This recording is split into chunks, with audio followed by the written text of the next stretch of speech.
Hey, class, welcome back.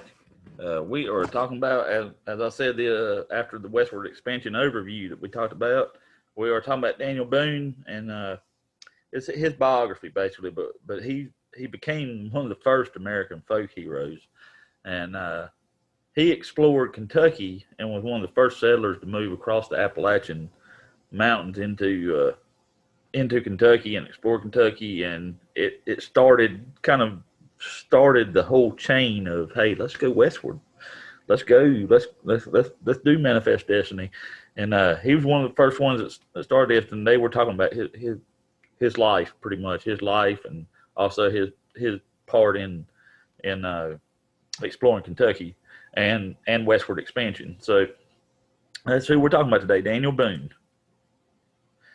He became, like I said, one of America's first folk heroes. His exploits as a woodsman were legendary. He was an expert hunter. He was a marksman. He was a tracker. And like I said, he led the exploration and settlement of Kentucky, crossing the Cumberland Gap. First folk hero. Daniel Boone became one of America's first folk heroes. His exploits as a woodsman were legendary. He was an expert hunter, marksman, and tracker. He led the exploration and settlement of Kentucky. All right, so where did he grow up? He grew up in Pennsylvania, and he part of a Quaker home. We've talked about the Quakers this year too. His father was a farmer. He had 11 brothers and sisters. That's a bunch of brothers and sisters, but that's what they did back then. If they had a farm, that was like free labor. So he was chopping wood by the time he was 5 years old, and he was taking care of his father's cows by the time he was 10. So he was pretty, I guess, of age for his age. He was pretty well grown up before his age. Where did Daniel Boone grow up? Daniel grew up in a Quaker home in Pennsylvania. His father was a farmer, and he had 11 brothers and sisters. Daniel worked hard on his father's farm. He was chopping wood by the time he was 5 years old and was taking care of his father's cows by the time he was 10. Pretty responsible for a young kid. So he loved the outdoors though, and he would do anything not to be cooped up inside. And while watching his father's cow herd, he would hunt this small game and learn to find their tracks in the wood. And he also became friends with the Delaware Indians, and they taught him a lot about surviving in the woods, which was where a lot of his survival skills came in handy as he moved to Kentucky, as he explored Kentucky later on. Uh, he soon began to dress like the Indians. Because he admired them, because he became he took a little piece of their culture with him.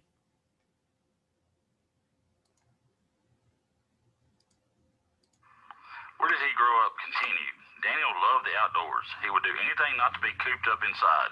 While watching his father's cow herd, he would hunt small game and learn to find their tracks in the woods. He also became friends with the local Delaware Indians. They taught him a lot about surviving in the woods, including tracking, trapping, and hunting. Daniel soon began to dress like the Indians. All right, so learning to hunt. About the age 13, Daniel got his first rifle, and he had a natural skill at shooting, and soon was the main hunter for their family. Uh, he'd go off on his own for days. Like I said, he honed his survival skills, which he's going to need when he goes to Kentucky to explore this new land that nobody had really explored of the settlers. So he'd kill foxes, beaver, deer, wild turkey, things, and like I said, he became a expert hunter around that time. Learning to hunt. About the age of 13, Daniel got his first rifle. He had a natural skill at shooting and soon was the main hunter for the family. He often went off on his own for days hunting. He would kill foxes, beaver, deer, and wild turkey. All right, in 1751, the Boones, his family, they moved to Yadkin Valley in North Carolina, and Daniel Daniel hunted enough animal skins to help his family buy 1,300 acres of land. And he became known as the land's best sharpshooter, and he won all these contests that he entered for sharpshooting because he was very good. He was a very good shot with a rifle, and very good hunter. Yadkin Valley. In 1751, the Boones moved to Yadkin Valley in North Carolina. Daniel hunted enough animal skins to help his family buy 1,300 acres of land. He became known as the land's best sharpshooter, winning all the contests he entered. All right, let's go back for a moment to the French and Indian War. All right, French and Indian War is what started the whole American Revolution after the French and Indian War because of taxes. But he was a part of the French and Indian War. He joined the British Army, where he worked as a supply wagon driver and a blacksmith. And he was at the Battle of Turtle Creek, where the French and Indian forces, they defeated the British easily, but he was able to escape on horseback. French and Indian War. The French and Indian War began in 1754. This was a war between the British colonies and an alliance of the French and the Indians. Daniel joined the British Army, where he worked as a supply wagon driver and a blacksmith. He was at the Battle of Turtle Creek, where the French Indian forces defeated the British easily. Daniel managed to escape on horseback. And then he came back and he got married. He got married to this is Rebecca, his wife. And they had 10 children together. So, he had 11 brothers and sisters. They had 10 children. And he met a man named John Finley who told him about land that was west of the Appalachian Mountains called Kentucky. But like I said, nobody had explored this part of America yet. None of the settlers had. Getting married. Daniel returned to North Carolina and married a girl named Rebecca. They would have 10 children together. Daniel met a man named John Finley who told him about a land west of the Appalachian Mountains called Kentucky. And in 1769, he made an expedition into Kentucky. All right. He discovered the Cumberland Gap, which was a narrow pass through the Appalachian Mountains that made it easier to cross them. And on the other side, he discovered land he considered a paradise, which was Kentucky. There were meadows for farmland, plenty of wild game to hunt, and he loved the land. He did. Expedition to Kentucky. In 1769, Daniel Boone made an expedition into Kentucky. He discovered the Cumberland Gap, a narrow pass through the Appalachian Mountains. On the other side, Daniel discovered land that he considered a paradise. There were meadows for farmland and plenty of wild game to hunt. All right. So Daniel and his brother, John, they stayed in Kentucky to hunt, trap furs, and pelts. But soon, while they were there, they got captured by the Indians, by the Shawnee Indians. And the Shawnee had agreed with England, hey, you know what? This is our land. Land west of the Appalachians is ours. And so what they did, they didn't like him being there. They didn't like him and his brother being there. So they took his guns, they took his furs, horses, and they told him, hey, never return here. Daniel's not going to listen. Expedition to Kentucky continued. Daniel and his brother John stayed in Kentucky to hunt and trap furs and pelts. However, they were soon captured by the Shawnee Indians. The Shawnee had agreed with England that the land west of the Appalachians was theirs. They took Daniel's furs, guns, and horses and told him never to return. But in 1775, he made another expedition into Kentucky. Him and a group of men, they helped build a road to Kentucky named the Wilderness Trail. Right, and they chopped down trees. They even built small bridges for wagons to pass through. And then, for the next 3 years, he started building a fort and started a settlement called Boonesborough. It's named after him, Boonesborough. And he brought his family there. They settled down.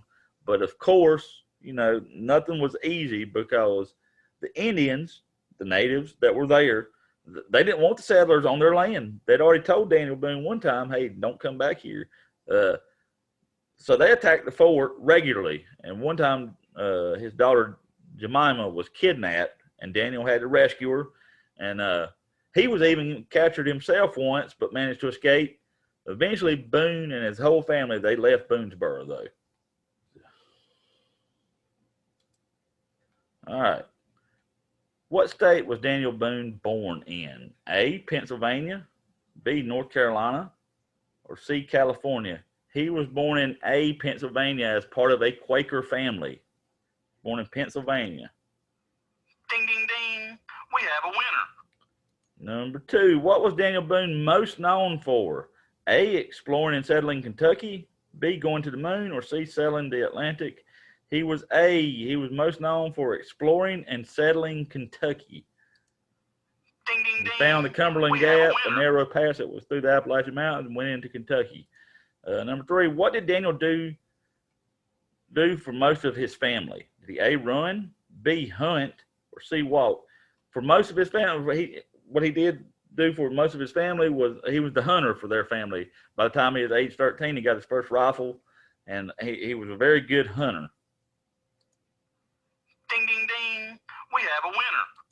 Number 4, where did Daniel Boone's family move to in North Carolina? His whole family moved here in 1751. A, Belmont, B, Roanoke, or C, Yadkin Valley. It is C, Yadkin Valley is where his whole family moved to, which is in the Appalachian Mountains. Ding, ding, ding. We have a winner. And number 5, what settlement did Daniel Boone build? A, Boonesborough, B, Jamestown, or C, Plymouth? He built Boonesborough in Kentucky, settled there. It took him about 3 years to build a fort and stuff. But then they eventually left Boonesborough because of all the Native American attacks. Ding, ding, ding. We have a winner. All right, class. That is all for Daniel Boone. We'll be back next time with more Westward expansion. We're going through, just look on our timeline there, and we're going through in order of everything. And I will see you next time with more Westward expansion. Be sure to go on Schoology, go through these questions, turn them in so you get credit, and I will see you all then. You have a good day.